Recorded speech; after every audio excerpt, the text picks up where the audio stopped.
माता कालका का दिल्ली में मंदिर है, माँ कामाख्या का मंदिर है, या माँ विंध्यवासिनी का मंदिर है, या माँ बगलामुखी का मंदिर है, बाबा मोहनराम का मंदिर है, तो सिद्धपीठ स्थान है जहाँ वो प्रकट हुए, जहाँ उन्होंने समाधि ली या तपस्या की। तो सिद्धपीठ कोई स्थान है। तो ऐसे स्थान से जब आप जुड़ना शुरू करते हैं, किसी चौकी से, किसी भगत ने जहाँ चौकी लगाई है, जहाँ पर शक्तियों को आमंत्रित किया गया है, सकारात्मक शक्तियों को आमंत्रित किया है, लोगों के संकट काटे जाते हैं।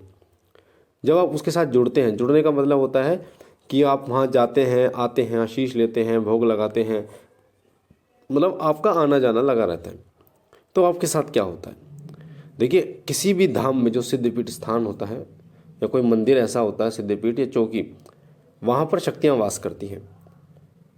और भी बालाजी के मंदिर हैं, पर सालासर और मेहंदीपुर में ही हज़ारों लाखों लोग क्यों जाते हैं?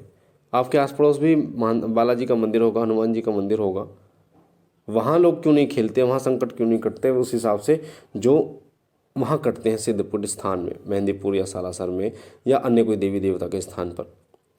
क्योंकि वहाँ पर शक्तियों का वास होता है, सकारात्मक शक्तियों का वास होता है। और ये जो शक्तियाँ होती हैं, कई बार ये स्वयं प्रकट होती हैं। आपने सुना होगा कि हनुमान जी की कोई मूर्ति मिली, या बालाजी की मूर्ति, या माता की कोई मूर्ति मिली, या बाबा भोलेनाथ की कोई मूर्ति मिली, और उसकी प्राण प्रतिष्ठा की गई, उसके बाद वहाँ शक्तियों का वास हो गया। तो एक तो ये खुद भी वहाँ पर प्रकट होती हैं मूर्तियाँ,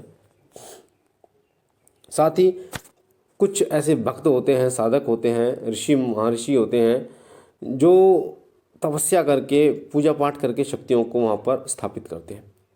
तो जब वहाँ पर सकारात्मक शक्तियाँ स्थापित होती हैं तो आप जो भी पूजा पाठ करते हैं वो बहुत जल्दी आपकी फलदायी होती है। कोई चालीसा का पाठ कर रहे हैं, कोई मंत्र जाप कर रहे हैं, तो वो बहुत जल्दी सिद्ध हो जाता है। इस चीज़ का विशेष रूप से ध्यान रखिए।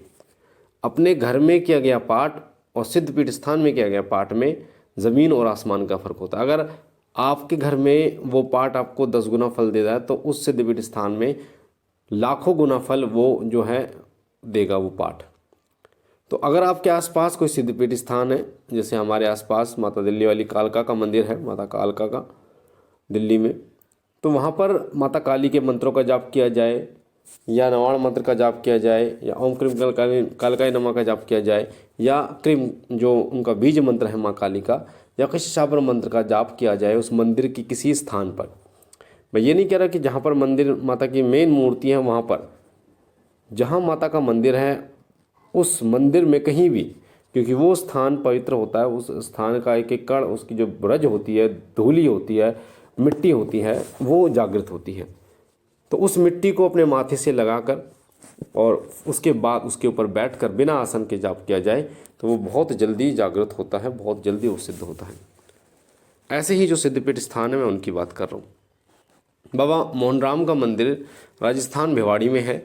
वहाँ पर बाबा मोहनराम के किसी मंत्र का जाप किया जाए, या फिर बाबा मोहनराम चालीसा का पाठ किया जाए, तो बहुत जल्दी बाबा मोहनराम प्रसन्न होते हैं। तो जब आप किसी चौकी या ऐसे मंदिर से जुड़ते हैं तो जितनी बार आप जाते हैं उतनी बार सकारात्मक शक्तियाँ जो हैं वो आपके साथ जुड़ने शुरू हो जाती हैं, यानी आपके अनुभव बढ़ने शुरू हो जाते हैं। आपके अनुभव इतने विकट हो जाते हैं कि कई बार लोगों को तो साक्षात भी दर्शन हो जाते हैं। मात्र धाम से, मंदिर से या चौकी से जुड़ने की बात कर रहा हूँ मैं, क्योंकि धाम पे, चौकी पे जो भी सकारात्मक शक्तियाँ होती हैं वो आपके साथ आपके घर तक आती हैं और आपके मंदिर में स्थापित हो जाते हैं, आपके घर में स्थापित हो जाते हैं। उसके बाद जब आप पूजा पाठ शुरू करते हैं तो वही जो शक्तियाँ होती हैं वो बहुत जल्दी उस पूजा के अंश को ग्रहण करती हैं और आपको तृप्त करती हैं, आप पर कृपा करती हैं, अनुग्रहित करती हैं आपको।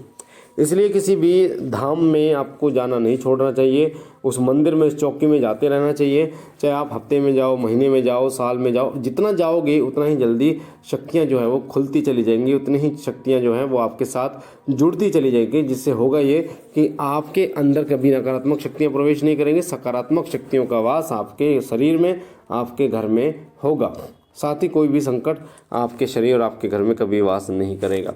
साथ ही आपको गुरु की प्राप्ति होगी और ऐसे स्थान पर जाने से आपका जो ऑरा है वो भी तेजस्वी होगा और आपको बहुत जल्दी शक्ति की प्राप्ति होगी। कई लोगों को सवारी भी आ जाती है निरंतर वहाँ पर जाने से। तो आपको सिद्धपीठ स्थान पर जरूर जाना चाहिए। सिद्धपीठ स्थान पर मंत्र जाप चालीसा स्तुति का पाठ जरूर करना चाहिए।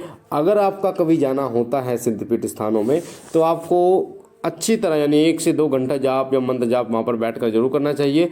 पूर्ण फल उसका प्राप्त करना चाहिए। जब आप ऐसे धाम पर जा रहे हैं दर्शन करने के लिए तो उस धाम का पूर्ण लाभ आप लेने के लिए 1 से 2 घंटे जाप चालीसा का पाठ करें, मंत्र जाप का पाठ करें, ताकि वो फल आपको कई गुना प्राप्त हो।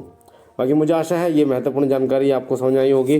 पहली बार शिव कृपा परिवार पर हैं तो वीडियो के नीचे जो लाल कलर का बटन है सब्सक्राइब का, उसे दबा के चैनल को सब्सक्राइब कीजिए, लाइक कीजिए, शेयर कीजिए और लोगों तक, ताकि और लोगों तक ये जानकारी जाए और लोग भी इसका फायदा उठा पाए। मैं बाबा भोलेनाथ से विनती करता हूँ कि बाबा भोलेनाथ आप पर कृपा करें, आपके घर पर कृपा करें, सदैव आपकी झोली बढ़ते रहे। हम मिलते हैं एक नई जानकारी के साथ, तब तक के लिए ओम नमः शिवाय, ओम नमः शिवाय, ओम नमः शिवाय।